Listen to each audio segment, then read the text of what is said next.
ভারতের আলোচিত show India's goat ট্যালেন্টে মা বাবাকে নিয়ে অশ্লীল মন্তব্যের জেরে বিতর্কে জড়ান রণবীর এলাহাবাদিয়া নামের এক ইউটিউবার।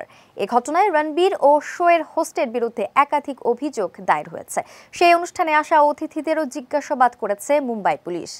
রণবীর এলাহাবাদিয়া ও এ সময় বায়নার বিতর্কিত মন্তব্যের তদন্তে সমন পাঠানো হয়েছিল বলিউডের চর্চিত অভিনেত্রী রাখি সাওয়ান্তের কাছে, কিন্তু তিনি তা প্রত্যাখ্যান করেন। পাল্টা নানা অনুযোগ রেখে ক্ষোভ উগরে দেন।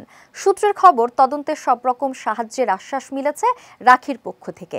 এক বার্তায় রাখি বলেন, যেসব ধর্ষণ মামলা 5 থেকে 10 বছর ধরে জমে রয়েছে সেগুলোর কথা ভাবুন। সেই মেয়েদের মা বাবার মনের অবস্থাটা বুঝুন। দোষীদের শাস্তি দিন। আমরা কোনো অন্যায় করিনি। এই মুহূর্তে দুবাইতে অবস্থান করছেন রাখি, সে কারণে ভিডিও কলের মাধ্যমে বয়ান দেবেন বলে জানিয়েছিলেন তিনি।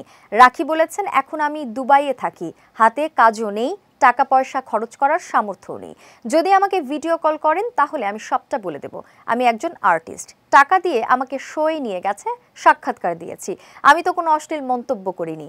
সমন পাঠিয়ে কোনো লাভ হবে না, 1 পয়সাও দিতে পারবো না, আমি ভিখারি।